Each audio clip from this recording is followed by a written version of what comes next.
Assalamualaikum warahmatullahi wabarakatuh.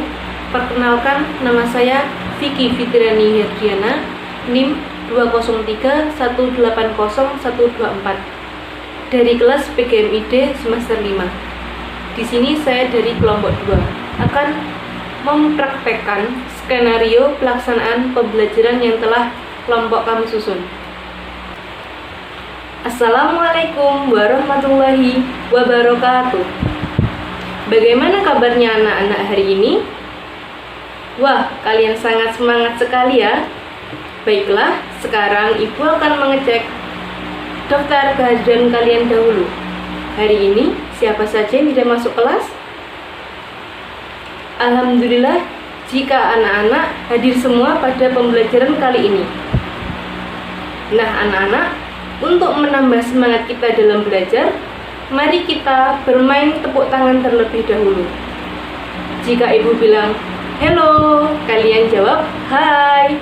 Sedangkan Ibu bilang, hai, kalian jawab, hello. Kita coba ya. Hello. Hai. Nah, anak-anak, Ibu punya tepuk namanya tepuk diam. Coba nanti anak-anak amati dulu ya. Tepuk diam.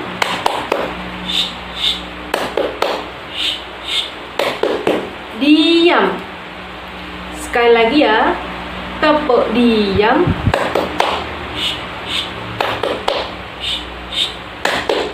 Diam. Sekarang kita bersama-sama biar lebih tambah semangat dalam belajarnya. Tepuk diam.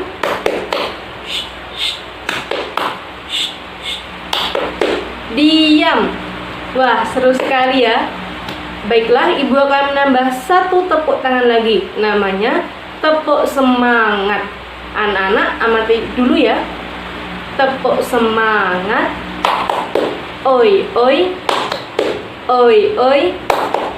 E, a, e, a, e, a. Sekali lagi ya. Tepuk semangat. Oi, oi. Oi, oi. E, a, e, a, e, a. Bagaimana anak-anak? Sudah bisa semua? Kalau sudah bisa, mari kita lakukan bersama-sama. Tepuk semangat. Oi, oi. Oi, oi. E, a, e, a, e, a. Wah, seru sekali ya. Selanjutnya ya anak-anak, Ibu masih punya satu jargon lagi. Kalau Ibu bilang selamat pagi, jawabnya pagi, pagi, pagi, semangat. Kita coba ya. Semangat pagi, pagi, pagi, pagi, semangat. Kurang keras, sekali lagi. Semangat pagi, pagi, pagi, pagi, semangat. Baiklah anak-anak, kelihatannya sudah semangat semua. Baiklah, kita akan melanjutkan pembelajaran pada hari ini. Assalamualaikum warahmatullahi wabarakatuh. Perkenalkan, nama saya Ardiani Pramesti. Di sini saya mau mempresentasikan tentang strategi dari kelompok kami, kelompok 2. Di sini saya mau menjelaskan tentang penjelasan dari materi saya. Yang kali ini kita akan mereview tentang pembelajaran sebelumnya tentang sila ke-1 dan ke-2. Masih semangat ya hari ini, dan hari ini kita akan belajar tentang simbol Pancasila atau sila-sila Pancasila dan pengamalan sila-sila Pancasila. Sebelumnya Ibu mau bertanya tentang sila ke-1 dan ke-2. Siapa yang bisa? Ya benar, yang ke-1 ketuhanan yang Maha Esa, yang kedua kemanusiaan yang adil dan beradab. Ya benar sekali. Lalu lambang sila dari ke-1 dan ke-2 simbolnya apa? Pancasila ada berapa sila? Ya benar, yang ke-1 lambangnya bintang, yang kedua rantai emas. Benar, ada 5 sila, yaitu yang ke-1 ketuhanan yang Maha Esa, Yang kedua, kemanusiaan yang adil dan beradab. Yang ketiga, kesatuan Republik Indonesia. Yang keempat, kerakyatan yang dipimpin oleh hikmat kebijaksanaan dalam permusyawaratan perwakilan. Dan untuk memudahkan menghafal, lihatlah di papan tulis dan dibaca bersama-sama. Alhamdulillah kalian sudah bisa menghafalkan semuanya. Dan sekarang Bu Guru mau menceritakan tentang mencerminkan sikap atau pengamalkan tentang sila keempat. Dengarkan baik-baik ya. Di sini ada seorang bernama Udin. Nah, Udin ingin sekali berlibur bersama keluarganya dan tetapi tidak tahu mau berlibur kemana. Dia bingung. Setelah itu ayahnya mengajak keluarganya, yaitu Udin dan beserta ibunya dan serta adik-adiknya. Musyawarahlah mereka di tempat mana yang mereka kunjungi. Dan semuanya menjawab berbeda-beda. Lalu Udin mengatakan ke Jogja, ibunya mengatakan ke Surabaya. Kemudian adiknya minta ke pantai Bali. Dari semua perbedaan itu, maka ayahnya menyimpulkan atau mengusulkan untuk memilih liburan yang lebih dekat dari rumahnya. Mereka juga biaya tidak perlu terlalu mahal dan setelah pertimbangan seperti itu, ayahnya Udin pun mengusulkan ke Jogja dan mengingat tempatnya yang jauh lebih dekat, Udin pun juga setuju. Begitu pula dengan adik Udin yang ingin ke pantai dan dia bisa ke pantai Parangtritis Jogja. Dari cerita ibu tersebut mencerminkan sikap yang mengamalkan sila keempat. Yang ke-1, menyelesaikan masalah dengan musyawarah. Yang kedua, menerima hasil dengan lapang dada. Yang ketiga, menyampaikan dengan sopan. Lalu, Garuda Pancasila adalah lambang negara Indonesia. Burung Garuda besar, gagah perkasa. Perisai itu membuat simbol dari sila dan Pancasila. Pancasila adalah dasar negara kita. Kemudian, lalu guru mau membuat atau membentuk kelompok. Jadi 6 kelompok. Nanti tugasnya menuliskan bunyi sila dan menunjukkan simbol-simbol pada Pancasila di buku tulis masing-masing ya. Nanti dikerjakan, nanti itu buat tugas pertama dari Bu Guru. Sekian dari presentasi dari saya, kurang lebihnya mohon maaf. Wassalamualaikum warahmatullahi wabarakatuh.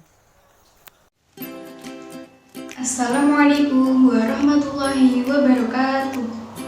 Baiklah anak-anak, hari ini kita akan belajar tentang Pancasila. Garuda Pancasila adalah lambang negara kita. Di dalam Garuda Pancasila terdapat perisai yang memuat simbol dari sila-sila Pancasila. Pancasila adalah dasar negara kita. Yuk sama-sama kita membaca teks Pancasila yang ada di dalam buku. Pancasila. 1. Ketuhanan yang Maha Esa. 2. Kemanusiaan yang adil dan beradab. 3.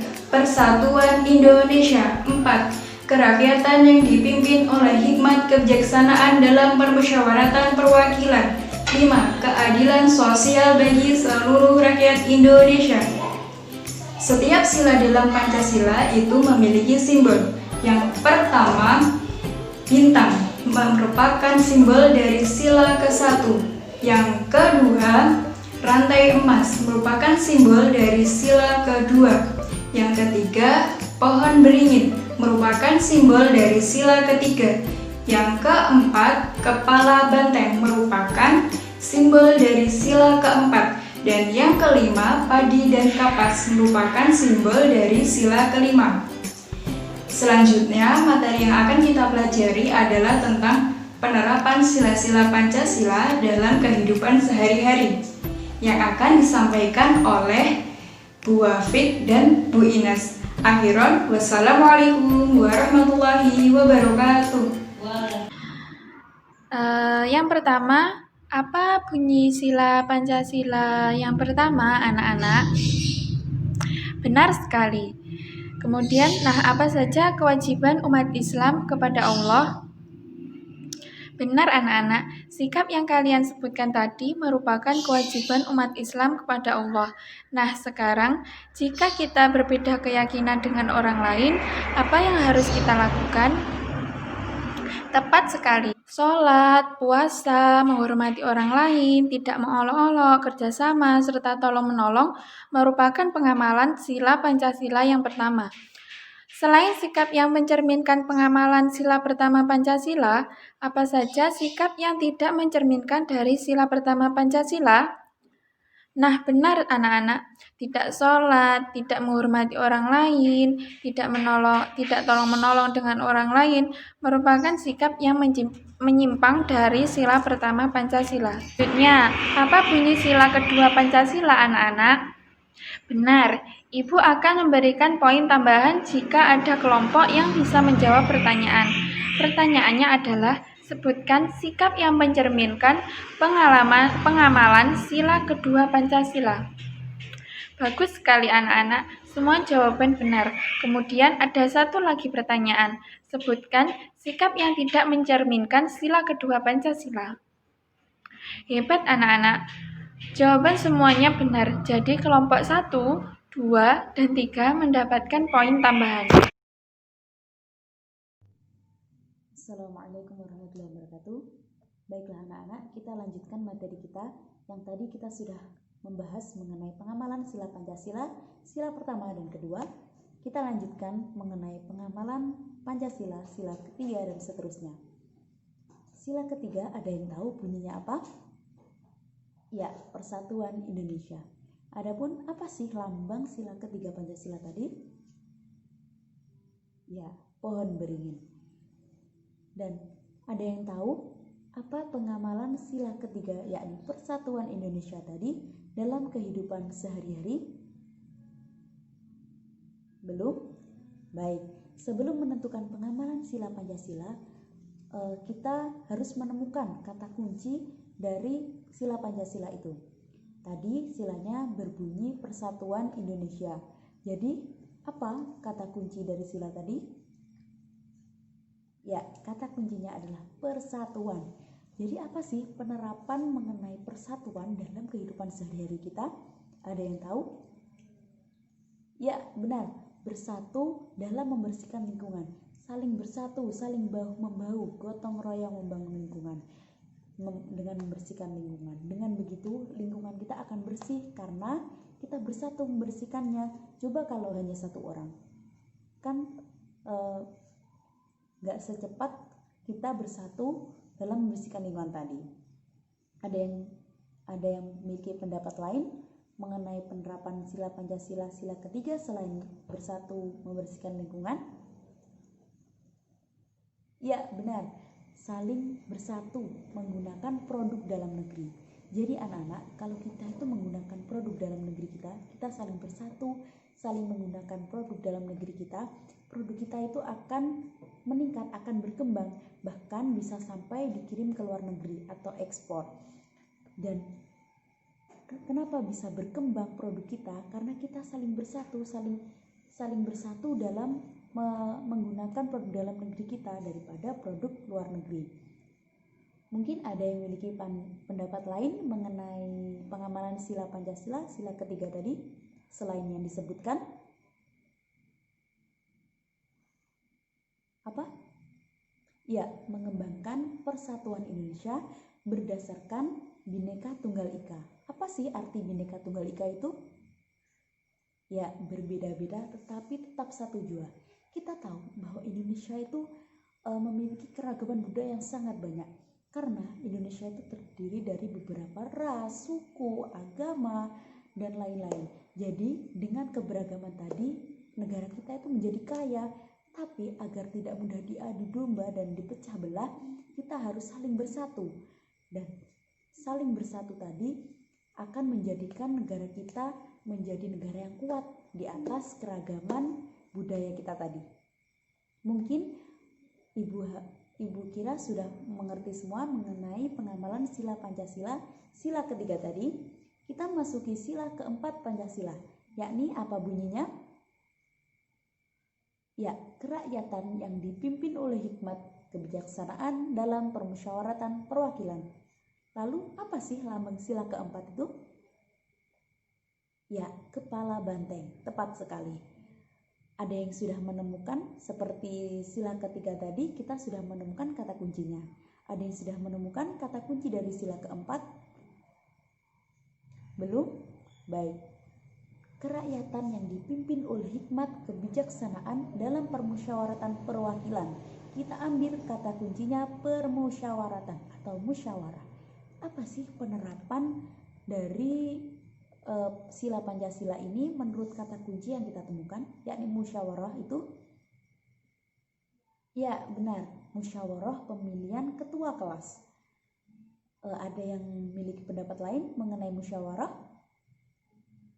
Apa? Ya, dalam musyawarah itu mengutamakan kepentingan bersama di atas kepentingan pribadi. Jadi, saat diskusi atau musyawarah memecahkan masalah, jika kita memiliki pendapat A dan pendapat kita itu tidak diterima oleh semua orang, misalnya ada yang memiliki pendapat B yang jauh lebih baik dari pendapat A, kita harus saling menghormati.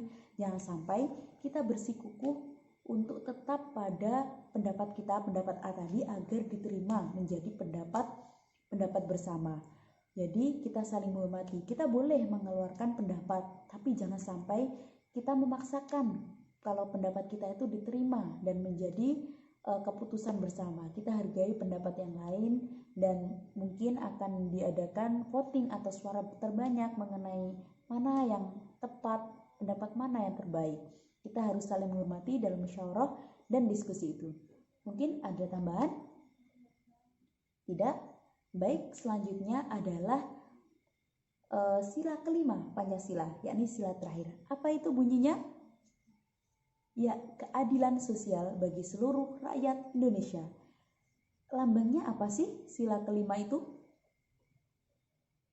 Ya, benar, padi dan kapas. Ada yang tahu? Ada yang sudah menemukan kata kunci dari sila kelima tadi? Keadilan sosial bagi seluruh rakyat Indonesia. Apa? Ya, keadilan. Kita menggunakan kata kunci keadilan.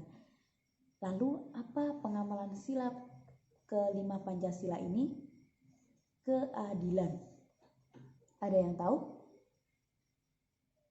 Ya, benar. Jadi kita semua itu sama di mata hukum. Jadi misalnya si A dan si B itu melakukan kejahatan. Si A ini dari golongan orang miskin, sedangkan si B dari golongan orang yang kaya raya. Misalnya si A itu mencuri dan si B itu juga sama mencuri. Otomatis hukumannya ini sama, misalnya 3 tahun. Jadi walaupun si A ini miskin dan si B ini kaya, ini enggak hukumannya tetap sama, yakni berapa tadi? 3 tahun. Jadi walaupun dari orang kaya, orang miskin, orang ganteng, orang biasa, cantik, biasa, itu adil, diberlakukan dengan adil di mata hukum. Jadi misalnya si kaya dan si miskin itu dikenai hukumannya itu juga setara dengan hukuman yang berlaku atau yang ditentukan. Jadi kaya, raya dan lain-lain itu tidak mempengaruhi. Misalnya si kaya itu mendapatkan hukumannya nanti akan berkurang. Tidak, semuanya itu sama, si kaya, si miskin dan semuanya. Ada yang punya pendapat lain mengenai pengamalan sila kelima ini? Tidak ada? Baik, mungkin Bu Guru akan menambahkan, yakni menjaga keseimbangan antara hak dan kewajiban kita. Apa sih hak itu? Ya, hak itu adalah hak yang dimiliki setiap orang. Jadi semua orang yang lahir di dunia ini itu memiliki hak, yakni hak untuk hidup, hak untuk memperoleh pendidikan, hak untuk mendapatkan kasih sayang dari orang tua, dan lain-lain. Lalu apa sih kewajiban itu? Ya, kewajiban itu adalah segala sesuatu yang harus kita laksanakan. Jadi kita itu sebenarnya mendapatkan hak, tapi kita nggak boleh lupa dengan kewajiban kita. Dan sebelum kita mendapatkan hak kita, sebaiknya kita melaksanakan kewajiban kita dulu. Misalnya, kita sebagai siswa Hak kita itu apa? Hak kita itu mendapatkan fasilitas sekolah, mendapatkan pendidikan, mendapatkan nilai dari guru, dan lain-lain. Tapi kita nggak boleh hanya meminta hak kita saja, yakni mendapatkan itu tadi. Misalnya, untuk mendapatkan fasilitas kelas yang bersih dan nyaman, kita harus melaksanakan kewajiban kita dulu. Salah satunya membersihkan kelas bersama-sama, atau misalkan sudah ada jadwal piketnya. Jadi kalau kita itu menginginkan hak kita untuk mendapatkan fasilitas kelas yang nyaman, kita nggak boleh hanya minta kepada guru atau petugas kebun misalkan, Pak, saya pengen hak saya untuk mendapatkan fasilitas. Ya benar, tapi kurang tepat itu anak-anak. Jadi kita harus melaksanakan hak kita dulu. Melaksanakan kewajiban dulu. Misalkan kita sebagai siswa mendapatkan hak kita untuk mendapat nilai dari guru. Tapi sebelumnya kita harus melaksanakan kewajiban. Misalkan kewajiban kita mengerjakan tugas yang diberikan oleh guru, lalu menghormati guru, lalu ada lagi mengikuti pelajaran dengan baik. Nah, dengan kita melaksanakan kewajiban itu tadi, kita dapat mendapatkan hak kita, yakni nilai yang baik, kasih sayang dari guru, dan lain-lain. Jadi sampai di sini sudah bisa dipahami ya pengamalan sila Pancasila dari yang pertama sampai terakhir ini. Ya, baiklah, kita tutup materi kita hari ini, dan sebelumnya silahkan kalian untuk membuka halaman buku siswa halaman 46, dan itu kalian kerjakan di rumah sebagai tolak ukur dari pembahasan kita tadi, dan kalian belajar dulu lalu kalian mengerjakan. Jadi kalian bisa lebih paham lagi. Baiklah, sampai di sini, sampai bertemu di pertemuan selanjutnya. Akhiran, wassalamualaikum warahmatullahi wabarakatuh. Baik anak-anak, kesimpulan mata pelajaran hari ini adalah Pancasila tadi ada berapa? Ada 5. Yang pertama tadi apa? Ketuhanan Yang Maha Esa dengan lambang bintang tunggal. Terus yang kedua tadi ada apa? Kemanusiaan yang adil dan beradab dengan lambang rantai emas. Terus yang ketiga ada Persatuan Indonesia dengan lambang pohon beringin. Terus ada yang keempat kerakyatan yang dipimpin oleh hikmat kebijaksanaan dalam permusyawaratan dan perwakilan dengan lambang kepala banteng. Benar sekali. Terus ada yang kelima, keadilan sosial bagi seluruh rakyat Indonesia dengan lambang apa tadi anak-anak? Iya, dengan lambang padi dan kapas. Baik, jadi semua sila yang kelima tadi kita bisa mengamalkan semuanya loh. Yang pertama, untuk yang pertama itu kita bisa mengamalkannya dengan rajin beribadah dan juga berdoa.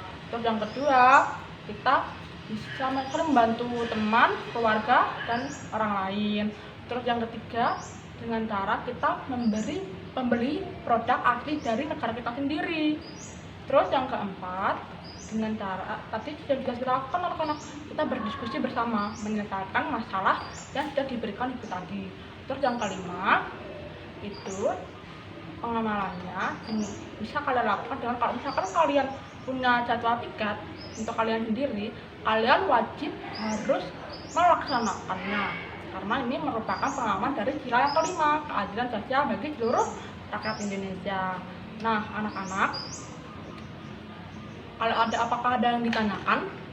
Ya, kalau memang tidak ada, sekarang kalian coba buka buku halaman 19 sampai 20.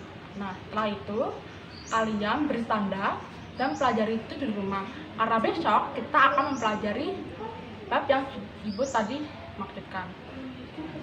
Ibu di sini minta maaf kalau misalkan ada perkataan yang salah dan kurang menyenangkan di hati kalian, dimaafin ya. Baik, assalamualaikum warahmatullahi wabarakatuh.